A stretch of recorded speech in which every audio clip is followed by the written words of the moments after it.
I think that's what really makes the Land Cruiser great, is that you can have a steaming turd Land Cruiser and it is never ever gonna let you down, despite the fact that the drive shaft is flopping around under there like a pool noodle. It's absolutely rust free on the bottom, so beautiful. You can eat off the frame. You know what that is?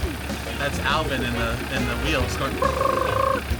The Toyota Land Cruiser is an absolute legend. Built to go anywhere and last forever, most are still on the road today, holding value way better than you'd expect given their age and mileage. Basically just broken in, 213,000. It has almost 300,000 miles. 346,000 miles. How many were on your last one? 350,000 miles. The new Land Cruiser is technically the Prado here in the US, a lighter version of the full deal branded as the Lexus LX. To test our cruiser, I teamed up with my buddies Mike, Elvis, and Matt, all Land Cruiser owners, for a camping trip at Limerock Park during the NASCAR Truck Series. But first, the trip started in Midtown Manhattan, where something unexpected happened. I drove it from that corner to this corner, and within that distance, somebody already flagged me down, knocked on the window and said, "How is it? I'm looking to buy one." Looks-wise, the Land Cruiser absolutely nails it. And in Heritage Blue, it's even better. But we'll dig into the design more later. All right, so here's the game plan. We've got about an 80-mile drive to where I live in Connecticut. From there, we're going to load up the Land Cruiser with food, supplies, fuel, you name it, it's gonna go in here to last us throughout the weekend. Then we're gonna be meeting up with 3 other Land Cruisers, which are dear friends of mine, Matt, Mike, and Elvis. And we're gonna aim to get to Limerock Park at exactly 8 o'clock, because load-in tonight is from 8 to 10, and for NASCAR rules, you cannot be late. They will not let you in. So while we're sitting in Midtown New York City traffic waiting to get out of the city, why are we doing this review? A lot of people are interested in off-roading SUVs, right? Overlanding is a huge category in the US, but there's scales as to how deep you go into this hobby. For instance, you could have an older vehicle that you've equipped yourself and you save a lot of money on the purchase price of the vehicle and you spend it on off-road accessories. On the other hand, you could buy a brand new vehicle and you could load it up with off-road accessories from your favorite catalog or aftermarket, and you can quickly hit $100,000, if not more, with all the things that you can put on a vehicle. But I think that there's something in the middle where you can spend the money on a newer vehicle where you have all the mechanical capabilities that are, are solid because it's new, and you kind of rough it a little bit and experience the car without adding all of these extra things, a rooftop tent, shower, heat, whatever it might be. How does a new vehicle do without any accessories on it during a camping weekend? First test, how easy is it to pack? Here is the empty car. Here is the garage full of stuff that has to go into the vehicle in a nice orderly fashion, and believe it or not, yes, there is a method to the madness. Here's the first drawback. The second row doesn't fold completely flat, though they still fold forward. That would make sleeping on top of them slightly uncomfortable and packing a little more annoying. On the plus side though, tie downs inside the cabin made strapping down things like a propane tank super easy. I still fit a grill, fire pit, 2 coolers, food, and gear for 3 nights all inside. With a family though, you might want a roof box. The number one most important rule when packing is to make sure that you are done before your friends get there, so that when they arrive you can make fun of them incessantly. I am currently running late, but Elvis was to get here at 5. It is now 5:30, so he's later than me, so we're gonna make fun of him when he gets here, which he hates, which is gonna be great. I just wanted to see where you're at. You said 5 o'clock. Did you get kindling? Did I get what? The kindling, the starter wood. Yeah, I got some children with me. Yeah. I'm around the corner, so you ready to go? I just got home. I still gotta pack the truck and stuff, but yeah, pretty much. We gotta go. Didn't we say 5 o'clock? I was leaving my job at 5. Okay, I'm already loaded up with ice. You're the one that's late. We gotta pack. Look at this thing. I got over 250 pounds on the back. Let's do this. Why doesn't that go in the truck? Because I'm lazy and I'm old. Well, we gotta put everything in the truck, so let's go. All right, let's load this bad boy up. Oh, it's already loaded. Cool. You're done. You were messing with me. Okay, good. As for Elvis, being late is the worst insult you can give him. One look at his Mint 100 series and you'll see why. I have a 2002 E39 M5, and then to complement that, I have my 1999 Toyota Land Cruiser, which I bought from the West Coast. So it's absolutely rust-free on the bottom. So beautiful, you can eat off the frame. It's been a labor of love. I've been working on it for a couple months now. Everything that the people typically neglect because it's a Toyota and it'll run forever. So I've just been bringing it back to life. It has almost 300,000 miles. Really no rust on the car. Again, it was in California for most of its life and then went to Arizona. So I do plan to seal the undercarriage to prevent any future rust, but I also wash it every single time I drive it in the snow because I'm a psycho. The seats have been reupholstered and it has some future newer amenities such as like a touchscreen radio and stuff, but really the interior is in great shape. But when I bought the car, it was just missing a lot of little features. I go crazy when I buy a car. I want to bring it back to like exactly how it was. So the spoiler was missing, didn't have a rear wiper arm. All these little things that just fall off a car just due to its age. Again, the car has 280,000 miles on it. So I've done the brakes, I've done the problematic ABS booster on these. I've done all the coil packs, spark plugs, maintenance. I even got an aftermarket intake on it just to get rid of the problematic intake box that sometimes cracks on these and causes vacuum leaks. I mean, the car's gotten a lot of love since I bought it and it just runs better and better and better. The biggest thing I did on it was the valve covers. They are known to leak and cause a lot of issues. So I cleaned the engine up, did the valve cover gaskets. I paid someone else to do the timing belt. I was not gonna do that. Don't have the time for it. I think the only thing I gotta do now is charge the AC and hopefully there's no leaks. It's been over 100 degrees the last 3 days, so it has sucked driving it without AC. Something a new Toyota Land Cruiser can't do is open up these. And let me tell you, this makes a huge difference in the car. It changes all the pressure in the car and it just gets rid of all that air right out. So again, my M5 has a V8, this has a V8. I need V8s in my life. 4-cylinder hybrids, no bueno, no good. My wife typically yells at me because she says I like to just jump on the bandwagon, but this was actually a really smart purchase because I know they're super reliable. My challenge with this vehicle was trying to find one that was reasonably priced because Land Cruisers with 400,000 miles are still selling in the teens. So I was very lucky to find a person who was willing to get rid of it and knew it needed some work. It's hard. I've had almost 40 cars in my life and it's hard to find one that you fall in love with. I like to call myself early 2000s rich because because this is a 99 and the M5 is an 02. So I'm living the dream back in the early 2000s. So.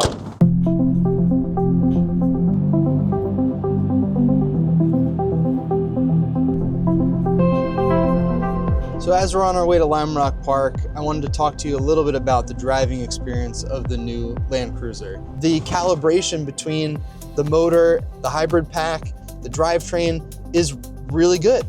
And what I like most about it is that you can almost gamify it with playing with the boost, playing with the throttle. You can see the gauges the way that I have them set up here. The boost is on the left, the hybrid drivetrain and the assist and the charge is on the right.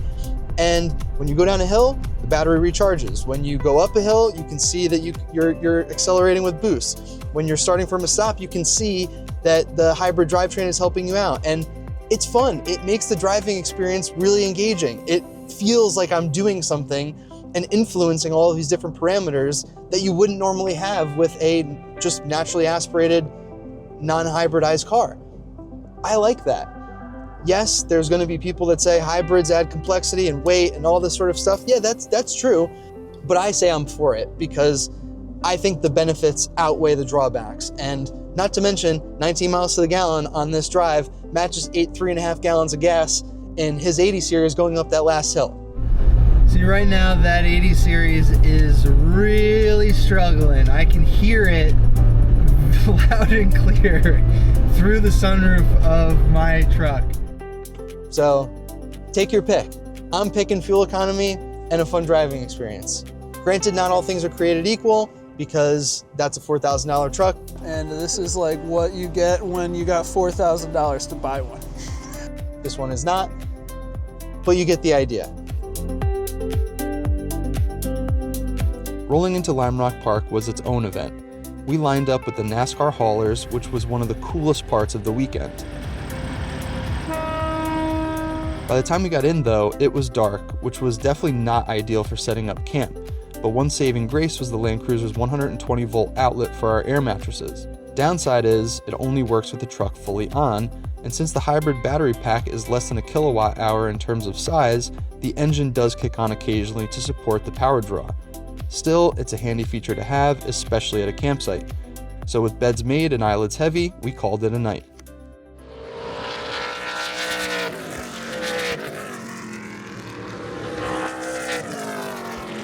With a solid night's sleep behind us and the roar of 35 NASCAR trucks as our alarm, it was time to hear from Mike and Matt about their builds.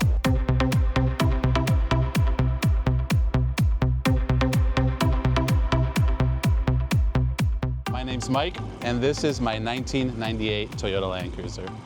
This is my second 100 series that I've owned. The first one was a New England truck, which completely rotted apart. Bought this truck sight unseen in Texas, and just flew in with a one-way, and I was like, it'll get home no problem, and it did.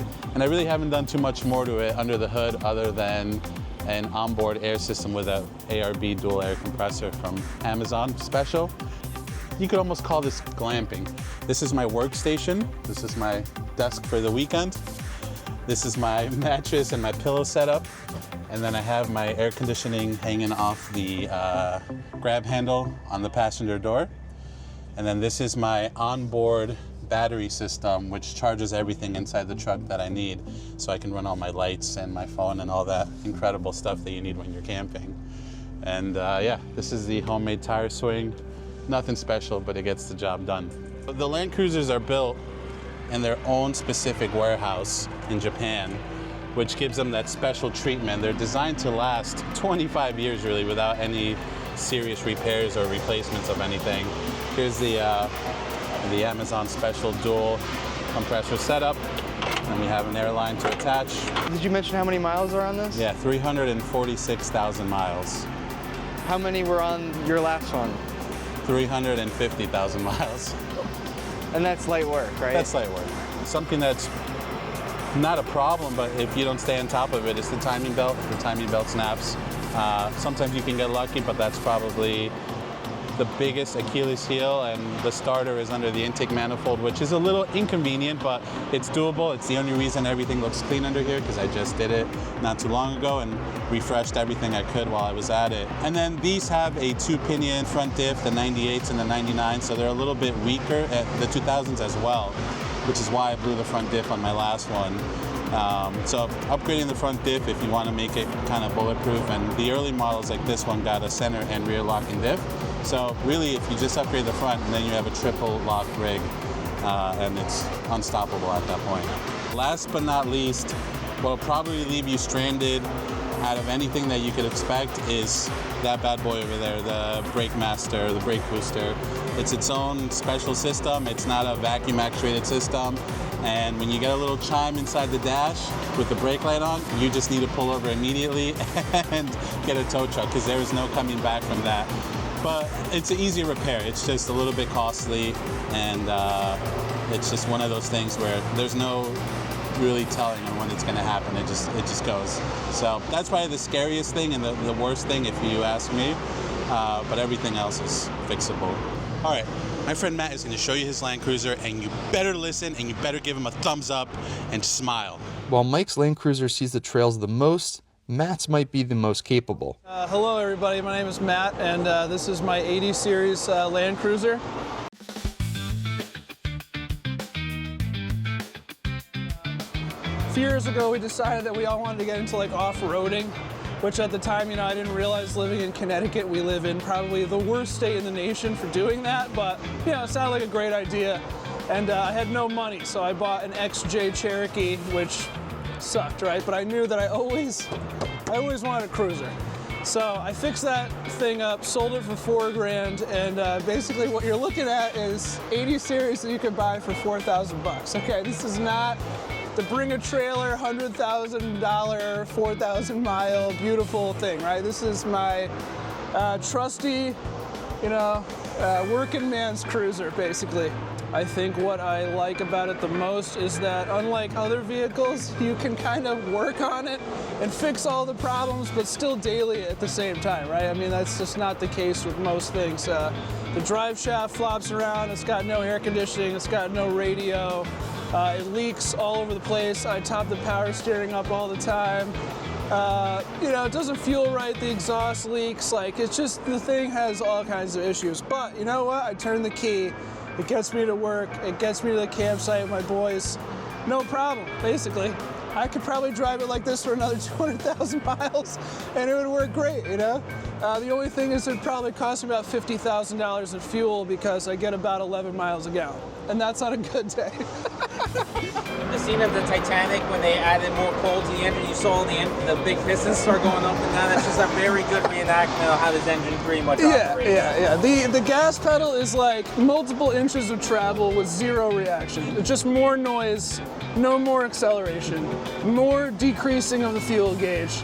And then like if you really hammer it, it will just do a wild downshift to like second gear at like 40 miles an hour, but I don't like doing that. I found this ARB bumper in New York, which as far as I'm concerned, if you have an 80 series, you have to get an ARB bumper. I know that there are these cool ones and they have better approach angles and all this other stuff, but this, to me, is just the quintessential look for an 80 series. If you have one of these things, you gotta get an ARB bumper, just my opinion. I got like a weld-it-yourself bumper kit, which I just finished up actually a few days ago. My welds are not amazing, but they're functional, which I kind of proved when I took my dirt bike here this weekend, so I was kind of excited. It was like, will the bike fall off? We'll find out, and everything's sort of held so far.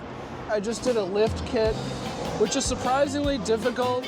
If you go above like 1.5 inches in lift, you have to do a lot of work to make sure that the geometry is correct, that you don't get like death wobble, all this kind of stuff. So it was springs, shocks, spacers for the sway bars front and rear, adjustable front panhard bar. We welded like a relocation bracket for the rear panhard bar so that it's horizontal again, and you know the rear doesn't do that sort of shaking back and forth thing.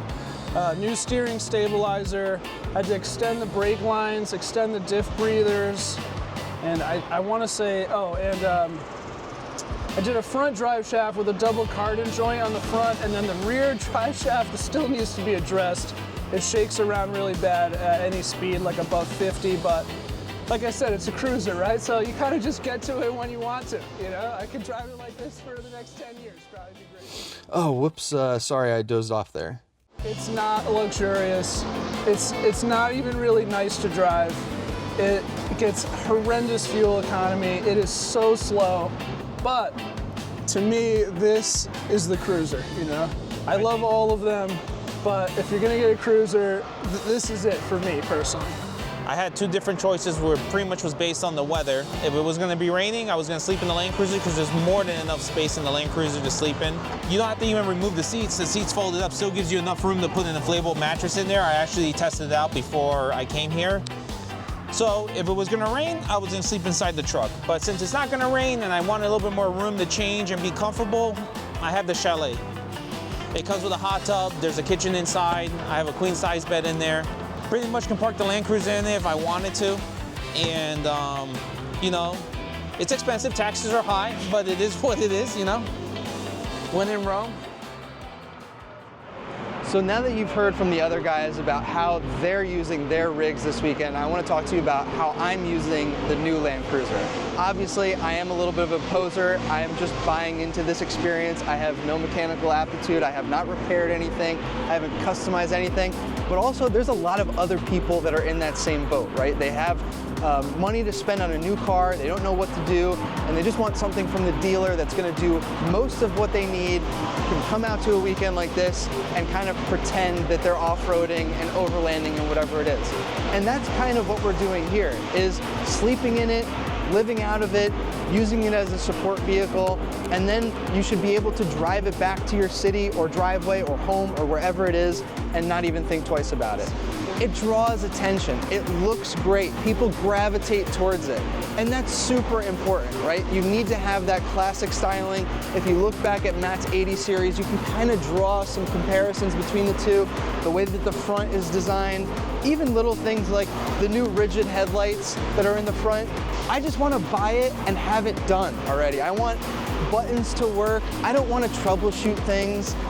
That's where this comes in, and it's really nice to just buy something that has all of these features already put into it. It's been running a hotspot the entire time. I have T-Mobile, a couple other guys have Verizon. We have terrible service here at the track. This is AT&T. It is running a hotspot the entire time. We're able to do work and texts and calls and all that stuff. It's kind of nice for a campsite. As a tech person that's plugged in all the time, there's USB-C outlets in the back, which is kind of nice. You know, these guys have been talking about how their lift kit works and how, you know, how reliable it is, and all I want to care about is like, where am I going to plug my shit in at night? And it's able to do that no problem. So a couple things that are a little bit disappointing. I wish this was a tailgate. The rear hatch does, and we can show this just a second. They even have the line right here. They're like teasing it. If you hit this button, the rear window does pop out, which is really nice, but it would be great to have this as a proper fold-down tailgate. The battery does actually take a little bit of space. The opening is a little bit narrow. Yes, this is not the true Land Cruiser, but it's okay. It is the one that we get here in America. We do have to treat it as such. The other thing is on the 100 series and obviously the 80 series, the third row windows do pop out, which anybody who's driven an older car before, you know how nice that is from an airflow perspective. But 20 years down the road, when the air conditioning is eventually broken on this, you kind of do want those windows to open up, you know? Do you think that this Land Cruiser will be found here at this track, like the 100s and the 80s, in another 20 years when they have a couple 100,000 miles? I hope so. I really actually hope so, because I really believe in the tech. Toyota is phenomenal at hybrids. Obviously the Prius, the Camrys, the New York City taxis, all of that stuff works unbelievably well. It's kind of the same system in here.